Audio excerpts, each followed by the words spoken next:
वे शब्द एक अदृश्य दर्पण थे जिससे उस सन्यासी का अहंकार उसी क्षण टूट गया। उन्हें बोध हुआ यह कोई साधारण चांडाल नहीं है, यह तो साक्षात गुरु है।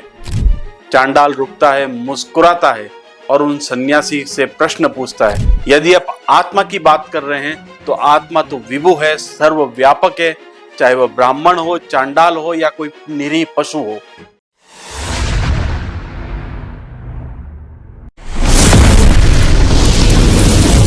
जहां द्वैत का भाव समाप्त होता है वहीं अद्वैत की अनुभूति होती है और वहीं आत्मज्ञान आरंभ होता है। नमस्कार मित्रों, स्वागत है आपका कहानी वाला में, जहां हर कहानी सिर्फ सुनाई नहीं जाती बल्कि मन की परतों को छूकर एक नई अंतर्दृष्टि देती है।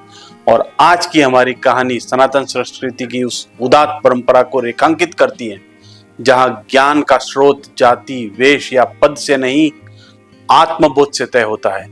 कहानी का शीर्षक है उपनिषदों का एक महावाक्य, एको ब्रह्म द्वितीयो नास्ति।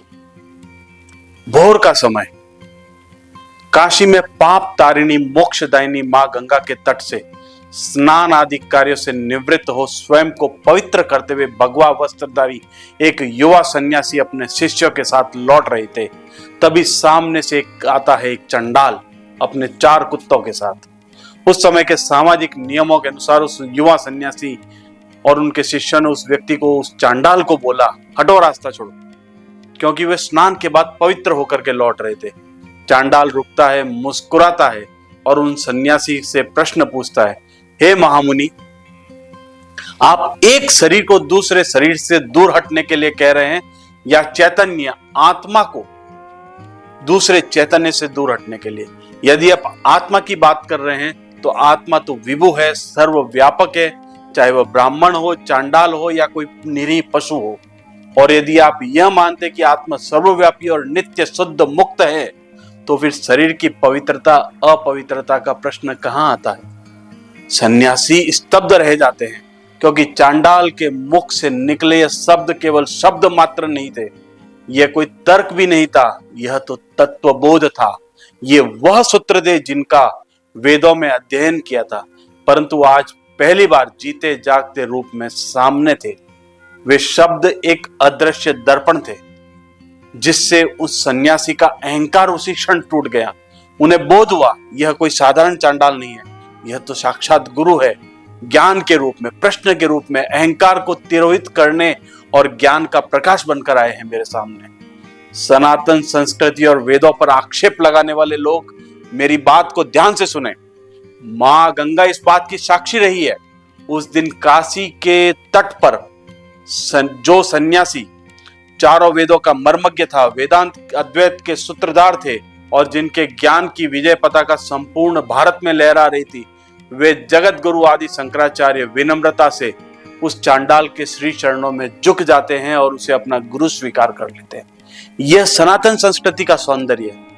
जो आत्मज्ञान का ज्ञाता हो वही मेरा गुरु है, चाहे वह किसी भी वेश में हो। संत कबीरदास, भक्त शिरोमणि संत रैदास या अन्य कोई, हमने हर आत्मज्ञानी को सदगुरु के पद पर सुशोभित किया है। कहते हैं वे चारों कुत्ते जो थे वो 4 वेदों के प्रतीक थे और वो चांडाल और कोई नहीं, भगवान शिव थे, जो अपने उपासक को, अपने भक्त को एको ब्रह्म द्वितीयो नास्ति का अद्वैत के मूल सत्य का साक्षात्कार कराने आए थे। और अपने भक्त के अहंकार को तिरोहित कर वो चांडाल और 4 कुत्ते अदृश्य हो जाते हैं। इस घटना के बाद आदि गुरु शंकराचार्य ने मनीषा पंचकम नामक स्तोत्र की रचना की, जो आदि शंकराचार्य द्वारा रचित 5 श्लोकों का संग्रह है। और ये 5 श्लोक आदि शंकराचार्य के अद्वैत वेदांत के मूल आधार स्तंभ कहलाते हैं, जिनमें यह बात कही गई है, जो बताया गया है कि ब्रह्म का साक्षात्कार जो व्यक्ति कर लेता है वह गुरु के समान होता है, चाहे वह किसी भी जाति या वर्ण का हो। जगत गुरु आदि शंकराचार्य का सुप्रसिद्ध श्लोक इसी सत्य की उद्घोषणा करता है।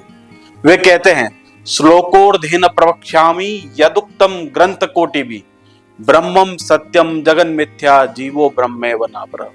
अर्थात कोटि कोटि ग्रंथ जिस सत्य को व्यक्त नहीं कर सकते उसे मैं आधे श्लोक में उद्घाटित करता हूं कि ब्रह्म ही एकमात्र सत्य है और ये जगत मिथ्या है, जीवात्मा और ब्रह्म में कोई भेद नहीं। आदि शंकराचार्य ने भारत के चारों कोनों में इस ज्ञान की स्थापना के निमित्त इस अद्वैत के प्रसार के लिए 4 मठ स्थापित किए, जिनके अधिष्ठाता पद पर शंकराचार्य के रूप में देश के श्रेष्ठतम अद्वैत वेदांत के ज्ञाता, सभी प्रकार के विकारों और दोषों से रहित योग्य और तत्वज्ञानी संतों की नियुक्ति होती है। सद्य से यह परंपरा वर्तमान है। आज इस कहानी के माध्यम से मैं उन सभी लोगों को जगत गुरु आदि शंकराचार्य के उस शाश्वत सूत्र की याद दिलाना चाहता हूं, जो प्रोटोकॉल के नाम पर अपने ही अहंकार के अधीन हो जाते हैं, जो कभी राजनीति में ध्यानाकर्षण के लिए प्रयागराज के माघ मेले में, तो कभी पवित्र तीर्थ गंगोत्री जैसे स्थानों पर अराजकता और उन्माद फैलाते हैं और अपनी ही संस्कृति पर लोगों को उंगली उठाने का अवसर देते हैं।